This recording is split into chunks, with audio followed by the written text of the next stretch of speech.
Oke bro, jangan lupa di subscribe ya bro, karena subscribe itu gratis.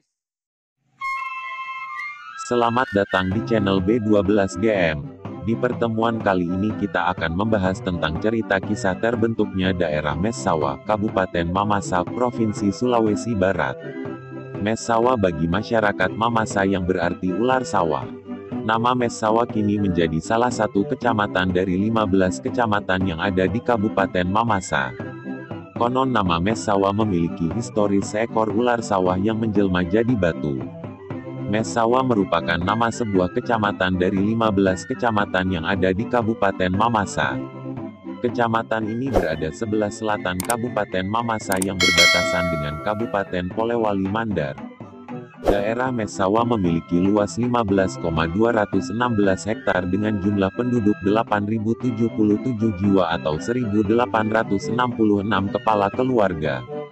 Konon daerah penghasil kopi terbesar di Kabupaten Mamasa ini diberi nama Messawa karena memiliki historis tempat ditemukannya ular sawah raksasa yang menjelma jadi batu. Salah seorang penduduk bernama Pak Ramli mengaku kalau nama Messawa berarti ular sawah. Orang tua mereka secara turun-temurun menceritakan kalau di tempat ini ditemukan ular sawah yang sudah menjadi batu dan menjadi objek wisata alam. Namun, sayangnya batu besar yang merupakan jelmaan ular sawah dan menjadi salah satu objek wisata alam tersebut, tidak mendapat perhatian serius pemerintah Kabupaten Mamasa. Akibatnya batu yang menjadi monumental kisah ular sawah itu, perlahan mulai terkikis oleh massa, sehingga bentuknya pun mulai samar. Dan inilah cerita lengkapnya, asal mula lahirnya desa Banua Sawah, Bataan Sawah dan Messawa. Tersebutlah kisah, pada zaman dahulu kala, ada sebuah bukit yang belum memiliki nama berada di daerah Sindagamanik. Bukit ini masih berbentuk hutan karena masih dipenuhi oleh berbagai tumbuhan liar. Pada bukit tersebut, hiduplah seekor ular sawah yang sangat besar ukurannya. Sebagai binatang buas penghuni bukit tersebut, tentu ular ini sangat berkuasa sehingga setiap binatang lain yang datang di daerah tersebut akan menjadi mangsa untuk mempertahankan hidupnya dan untuk mempertahankan wilayahnya. Pada zaman itu juga, manusia masih hidup berpindah-pindah tempat atau belum menetap pada suatu daerah dan untuk memenuhi kebutuhan hidup mereka, manusia masih tergantung pada ketersediaan makanan di alam termasuk melakukan perburuan binatang liar seperti babi hutan, anoa, tikus dan berbagai jenis burung dan ikan.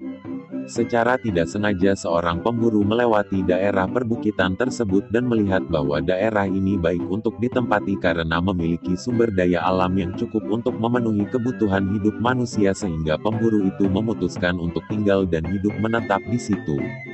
Seiring dengan bertambahnya waktu manusia semakin berkembang biak dan beranak cucu sehingga semakin banyak orang yang mendiami daerah ini.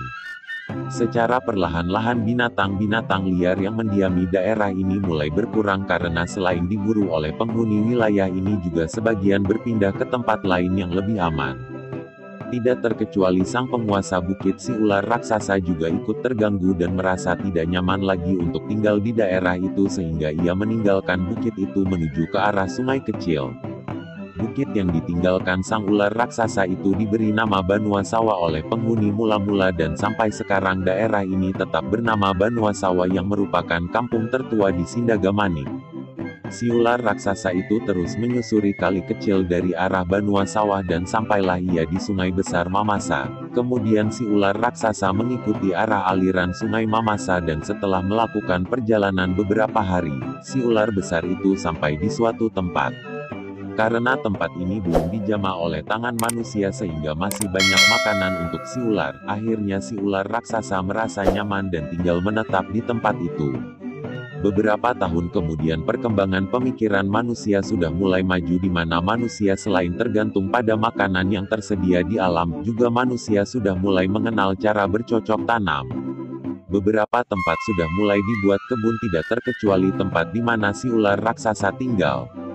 Pada suatu ketika seorang petani tanpa sengaja menemukan ular raksasa ini. Karena kaget dan ketakutan sehingga sang petani menebas si ular raksasa itu dan si ular raksasa itu hampir saja mati. Dalam keadaan kritis ular raksasa itu berusaha meninggalkan tempat itu untuk menyelamatkan diri. Tempat di mana ular raksasa itu ditebas diberi nama Bataan Sawah dan sampai sekarang Bataan Sawah ini masih ada, tepatnya berada di wilayah Kecamatan Sumaroro. Kemudian si ular raksasa itu dalam kondisi yang sudah sangat kritis berusaha menuju ke arah Sungai Mamasa, tetapi karena kondisi yang sudah sekarat dan tidak bisa menahan beban badan maka si ular raksasa terbawa oleh aliran air sungai. Dalam waktu beberapa hari kemudian, si ular raksasa itu menemukan sebuah anak sungai dan berusaha merayap masuk anak sungai tersebut. Setelah masuk mengikuti anak sungai itu si ular raksasa menemukan tempat yang aman untuk beristirahat. Tetapi luka di tubuhnya semakin parah dan akhirnya sudah tidak mampu lagi untuk melanjutkan perjalanan. Tidak lama kemudian si ular raksasa itu mati dan berubah menjadi batu dan batu itu masih tetap ada berbentuk ular melingkar di pinggir sungai. Tempat di mana ular raksasa itu menjadi batu diberi nama Messawa yang seharusnya sawah membatu. Dan sampai saat ini nama itu menjadi nama sebuah daerah yaitu Messawa dan bahkan sudah menjadi nama sebuah kecamatan. Cerita ini diceritakan dari mulut ke mulut secara turun-temurun dari nenek keturunan langsung dari Banua Sawah.